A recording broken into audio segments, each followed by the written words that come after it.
So you want to scale your business to 8 figures with paid ads. Now I'm working in this industry with 7 and 8 figure brands for over 2 years now, and I've generated over 10 million in sales for them. But I see most advertisers are making the same mistakes that are keeping them from achieving their goal. So in this video I will give you a high level overview of things to avoid and things to do to scale to 8 figures. Point number 1, this might sound very controversial, but let go of ROAS. ROAS is a good metric to see if an ad is in general like performing or not performing. But in general, especially with higher budgets, it's a very bad metric to decide if you want to increase or decrease your budget, and here's why. Reason number 1 is that it doesn't differentiate between existing customers and new customers. If you want to scale your brand, you want to attract new customers all the time. But if you're looking just at ROAS, it might be that the same pool of customers that you already have are being targeted over and over again, and maybe they buy another item and then another item from your store. But that means that even if you spend on ads, it keeps you at the same revenue level. So instead of looking at ROAS, you want to be looking at new customer cost per acquisition. That means how much does it cost you to attract a new customer. If your Facebook ads should run with high ROAS but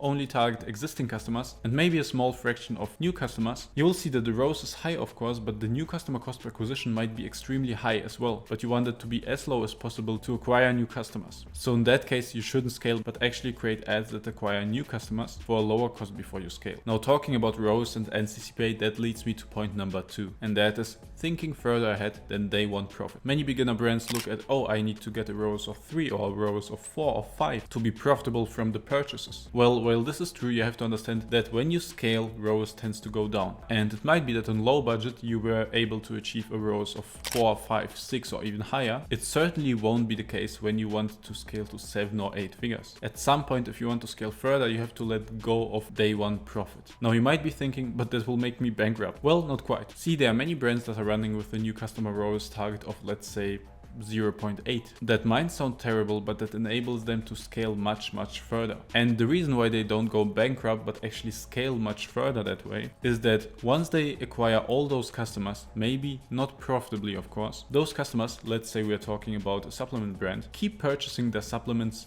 month over month over month. So because of the LTV, their lifetime value, they are overall profitable. And they are not only profitable, but because they let go of that high ROAS goal, they acquire new customers much faster, and maybe they are not making as much money in this month, but therefore in a few months they will have so many more customers that keep buying every single month that they essentially scale their business much faster to a much higher revenue and profit in the longer term by letting go of very high target. Now we come to strategy number 3, and that is running ads scientifically. You might have scaled your brand by just putting some ads, putting some ideas into the ad account, and they either performed or not, and you just made more of them. This can work, but it's highly inefficient, and from some point you will move so much faster with a scientific framework. Basically, you want to run a Facebook ad system where your current winners are automatically tested against your new ads, and also within your new ads you want to have split testing variants to see what kind of variant performs the best. That way you gather the most amount of data, derive learnings from that, and you can base new ads based on those learnings to achieve a higher hit rate and more winning ads. And because you're even split testing the winners versus the new tests, you will be able to find out where to allocate your budget for the best possible cost per conversion. Because of efficient budget allocation, it will make your performance just so much better, and because you will know exactly what kind of ads to make